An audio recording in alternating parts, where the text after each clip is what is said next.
Hi hello ನಮಸ್ತೆ, ನಾನು ರಾಜು ಅಷ್ಟೇ. ನೀವು ನೋಡ್ತೀರಾ centre point Kannada YouTube channel. ಚಪ್ಪಲ್ಲಿ ಎಸೆದ ಪ್ರಕರಣ ಅಂದರೆ ಪ್ರದೀಪ್ ಈಶ್ವರ್ ಅವರ ಮೇಲೆ ಚಪ್ಪಲ್ಲಿ ಎಸೆದ ಪ್ರಕರಣ. ಪ್ರದೀಪ್ ಈಶ್ವರ್ಗೆ ಹೈಕೋರ್ಟ್ ಕೂಡ ತರಾಟೆಗೆ ತೆಗೆದುಕೊಂಡಿದೆ. ಹೀಗಾಗಿ ಪ್ರದೀಪ್ ಈಶ್ವರ್ ಅಂದರೆ ಚಿಕ್ಕಬಳ್ಳಾಪುರದ MLA ಆಗಿರುವಂಥ ಪ್ರದೀಪ್ ಈಶ್ವರ್ ಅವರಿಗೆ ಇದೀಗ ಶಾಕ್ ಮೇಲೆ ಶಾಕ್ ಎದುರಾಗಿದೆ. ಏನಿದು ಹೊಸ ಅಪ್ಡೇಟ್, ಏನಿದು ಹೊಸ ಪ್ರಕರಣ, ಇವೆಲ್ಲವನ್ನು ನೋಡೋಣ. ಅದಕ್ಕಿಂತ ಮೊದಲು ಇಲ್ಲೇ ತನಕ ನಮ್ಮ ಚಾನಲ್ನ ಸಬ್ಸ್ಕ್ರೈಬ್ ಮಾಡಿಲ್ಲ ಅಂದರೆ ಈಗಲೇ ಸಬ್ಸ್ಕ್ರೈಬ್ ಮಾಡಿ, ಜೊತೆಗೆ ಕಾಮೆಂಟ್ಗಳ ಮುಖಾಂತರ ತಮ್ಮ ಅಭಿಪ್ರಾಯವನ್ನು ತಿಳಿಸಬಹುದು. ಎಸ್ ವೀಕ್ಷಕರೇ, ಜೂನ್ 17ರಂದು JDS ಮತ್ತು BJP ಕಾರ್ಯಕರ್ತರು ಚಿಕ್ಕಬಳ್ಳಾಪುರದ MLA ಆಗಿರುವಂಥ ಪ್ರದೀಪ್ ಈಶ್ವರ್ ಅವರ ಮೇಲೆ ಚಪ್ಪಲ್ಲಿಯನ್ನು ಎಸೆದಿದ್ರು. ಇದು ಕೂಡ ದೊಡ್ಡ ಸದ್ದನ್ನು ಮಾಡಿತ್ತು ಮತ್ತು ಕೋರ್ಟ್ ಮೆಟ್ಟಿಲು ಕೂಡ ಏರಿತ್ತು.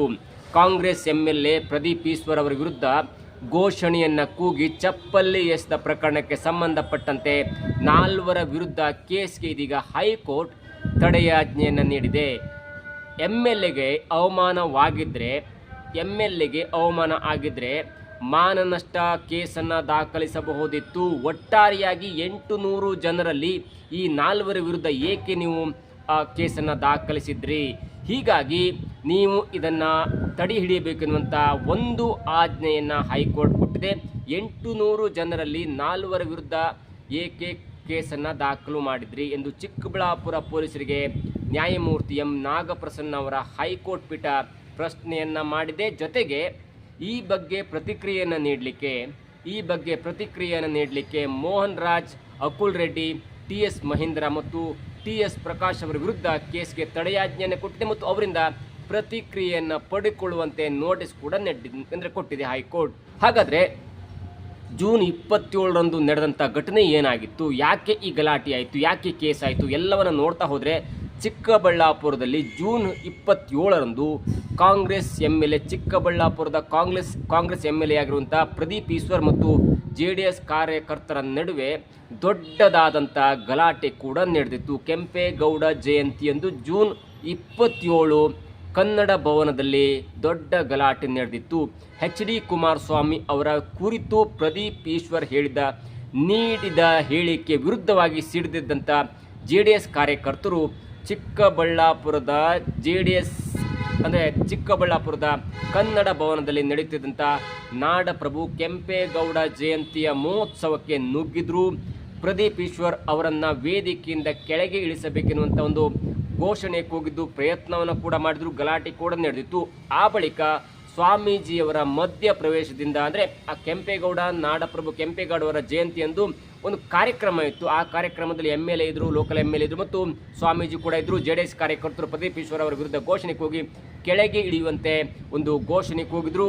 ಆಗ ಮಧ್ಯ ಪ್ರವೇಶ ಮಾಡಿದಂಥ ಸ್ವಾಮೀಜಿಯೊಬ್ಬರು ಗಲಾಟೆಯನ್ನು ಶಾಂತ ಮಾಡಿ ಕೆಂಪೇಗೌಡ ಜಯಂತಿಯನ್ನು ಆಚರಣೆ ಮಾಡಿದರು.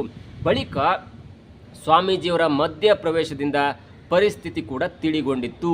ಕಾರ್ಯಕ್ರಮ ಮುಗಿದ ಬಳಿಕ ಗಲಾಟೆ ಮತ್ತೆ ಆರಂಭವಾಗಿ ಪ್ರದೀಪ್ ಈಶ್ವರ್ ಸ್ವಲ್ಪ ರೊಚ್ಚಿಗೆದ್ದರು. ತಾವು ಏನು ಎನ್ನುವುದನ್ನು ತೋರಿಸ್ಕೊಳ್ಳಿಕ್ಕೆ ಮುಂದಾದರು ಮತ್ತು ನಮ್ಮ ಸ್ಥಳೀಯ ಒಂದು ಜಾಗದಲ್ಲಿ ಯಾರೋ ಒಬ್ಬರು ಬಂದು ಗಲಾಟೆ ಮಾಡ್ತಾರೆ, ಯಾರೋ ಪ್ರಚೋದಿತ ವ್ಯಕ್ತಿಗಳು ಗುಂಪು ಬಂದು ಗಲಾಟೆ ಮಾಡ್ತಾರೆ ಅನ್ನೋಂಥ ಕಾರಣಕ್ಕಾಗಿ ತಮ್ಮ ಕಾರಿನ ಸನ್ ರೂಪನ್ನು ಓಪನ್ ಮಾಡಿ ನಿಂತು ಮೆರವಣಿಗೆ ಹೊರಟುಬಿಟ್ರು. ಯಾವುದೇ ಪ್ರೀ ಪ್ಲ್ಯಾನ್ಡ್ ಮೆರವಣಿಗೆ ಇರಲಿಲ್ಲ. ಮೆರವಣಿಗೆ ಹೊರಟರು. ಆ ವೇಳೆ ತಮ್ಮ ವಿರುದ್ಧ ಘೋಷಣೆ ಕೂಗ್ತಾ ಇದ್ದಂಥ JDS ಕಾರ್ಯಕರ್ತರಿಗೆ ತಿರುಗೇಟು ನೀಡಲು ತಮ್ಮ ಮೀಸೆಯನ್ನು ತಿರುವಿ ತೋಳು ತಟ್ಟಿ ಸವಾಲನ್ನು ಹಾಕೇ ಬಿಟ್ಟರು. ಮುಂದೆ ಕತೆ ಏನಾಯಿತು ಅನ್ನೋ ಹೇಳ್ತಾನೆ ಹಾಕಿದರು. ಇದರಿಂದ ತೀವ್ರ ರೊಚ್ಚಿಗಿದಂಥ JDS ಮತ್ತು BJP ಕಾರ್ಯಕರ್ತರು MLA ಮೇಲೆ ಚಪ್ಪಲಿಯನ್ನು ಕೂಡ ಎಸೆದಿದ್ರು. ಇದು ಅಕ್ಷಮ್ಯ ಅಪರಾಧ. ಅದು MLA ಇರಲಿ, ಸಾಮಾನ್ಯ ಕಾರ್ಯಕರ್ತ ಇರಲಿ, ಹೋರಾಟವಿರಬೇಕು, ಪ್ರತಿಭಟನೆ ಇರಬೇಕು, ನಮ್ಮ ಬೇಡಿಕೆ ಈಡೇರಬೇಕು ಅಥವಾ ನ್ಯಾಯಯುತವಾಗಿ ಒಂದು ಪ್ರಶ್ನೆಯನ್ನು ಕೇಳಬಹುದೇ ಹೊರತು ಹೀನಾಯಮಾನವಾಗಿ ಅಥವಾ ಬೇರೆ ದಾರಿಯಿಂದ ಒಬ್ಬನ ತಲೆ ತಗ್ಗಿಸುವಂತೆ ಮಾಡಬಾರ್ದು. ಈ ಚಪ್ಪಲಿ ಎಸೆದ ಪ್ರಕರಣ ತೀವ್ರವಾಗಿ ನಾವು ಕೂಡ ಖಂಡನೆ ಮಾಡ್ತೇವೆ. ತಕ್ಷಣವೇ ಕಾರ್ಯಪ್ರವೃತ್ತರಾದಂಥ ಪೊಲೀಸರು ಸ್ಥಳದಲ್ಲೇ ಕೆಲವರನ್ನು ವಶಕ್ಕೆ ಪಡ್ಕೊಂಡ್ರು. ಘಟನೆಗೆ ಸಂಬಂಧಪಟ್ಟಂತೆ ಚಿಕ್ಕಬಳ್ಳಾಪುರ ಪೊಲೀಸ್ ಠಾಣೆಯ PSI ಅಮರ್ ಅವರು ಸುಮೋಟೋ ಕೇಸನ್ನು ದಾಖಲಿಸಿಕೊಂಡು FIR ಕೂಡ ದಾಖಲಿಸಿದ್ರು. ಶಾಸಕರ ಮೇಲೆ MLA ಮೇಲೆ ಚಪ್ಪಲಿ ಎಸೆದು ಅವಾಚ್ಯ ಪದಗಳಿಂದ ನಿಂದಿಸಿ ಪೊಲೀಸರ ಕರ್ತವ್ಯಕ್ಕೆ ಅಡ್ಡಿಪಡಿಸಿದ ಆರೋಪದಲ್ಲಿ CCTV ದಾಖಲೆಯನ್ನು ಪರಿಶೀಲನೆ ಮಾಡಿ FIR ಕೂಡ ದಾಖಲಾಗಿತ್ತು. 800 ಜನರಲ್ಲಿ 4 ಮೇಲೆ FIR ಕೂಡ ದಾಖಲಾಗಿ 4 ಬಂಧನ ಕೂಡ ಮಾಡಲಾಗಿತ್ತು.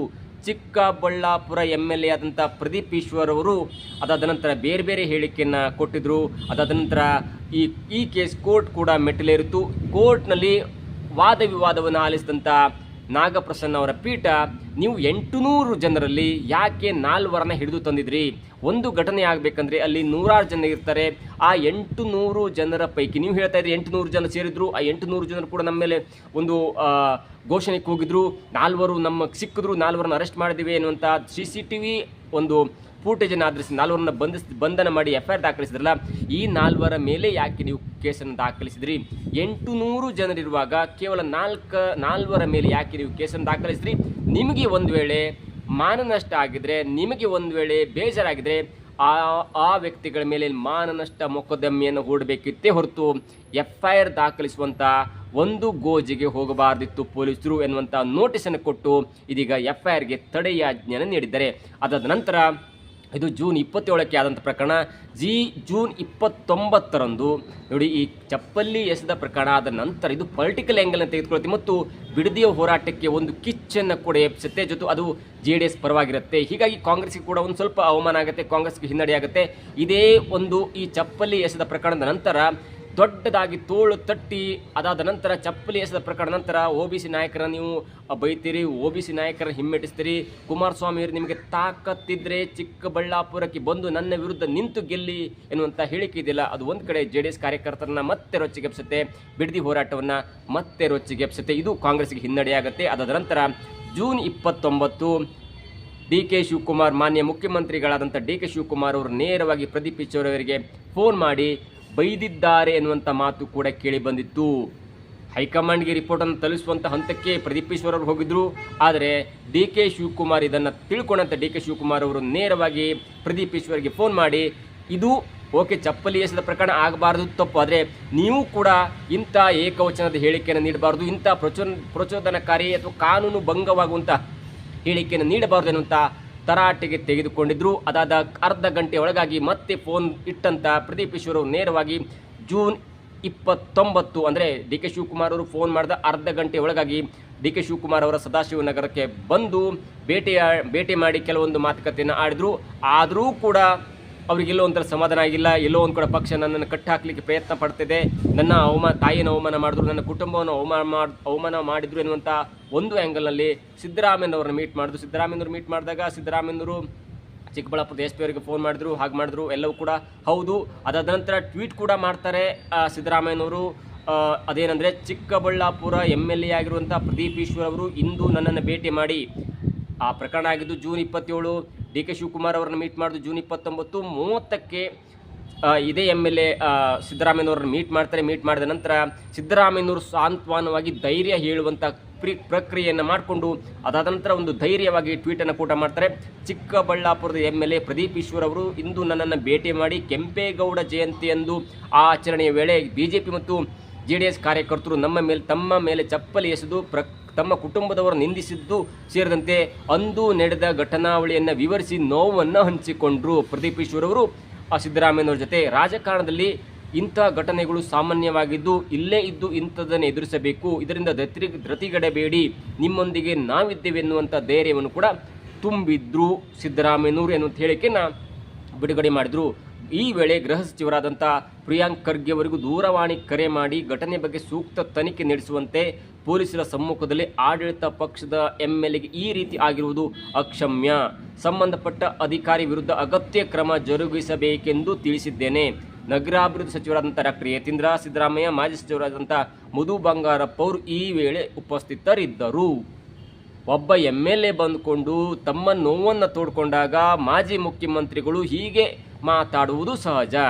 ಆದರೆ ಮತ್ತೊಬ್ಬ ಮಾಜಿ ಮಂತ್ರಿಯ ಕ್ಷೇತ್ರದಲ್ಲಿ 11 ಜನ ಈ ಕಪ್ಪೆ ಚಿಪ್ಪು ಆರಿಸಲು ಹೋದಾಗ ತೀರ್ಕೊಂಡ್ರಲ್ಲ, ಆಗ ದೊಡ್ಡ ನಾಯಕರಾದಂಥವ್ರು ಯಾರೂ ಕೂಡ ಟ್ವೀಟ್ ಮಾಡಿ ಕೈ ಬಿಟ್ಟರೆ ಹೊರತು ಆ ಸ್ಥಳದಲ್ಲಿ ನಿಜಕ್ಕೂ ಏನಾಗಿತ್ತು, ನಿಜಕ್ಕೂ ಬೇಸಿಗೆಗಾಲದಲ್ಲಿ ನೈಸರ್ಗಿಕವಾಗಿ ವಿಕೋಪವಾಗುವಂಥ ನೀರು ಸಡನ್ನಾಗಿ ಬರಲಿಕ್ಕೆ ಏನು ಕಾರಣ ಎನ್ನುವಂಥ ಒಂದು ತರಾತುರಿಯಾದಂಥ ಒಂದು ನಿರ್ದಿಷ್ಟವಾದಂಥ ಒಂದು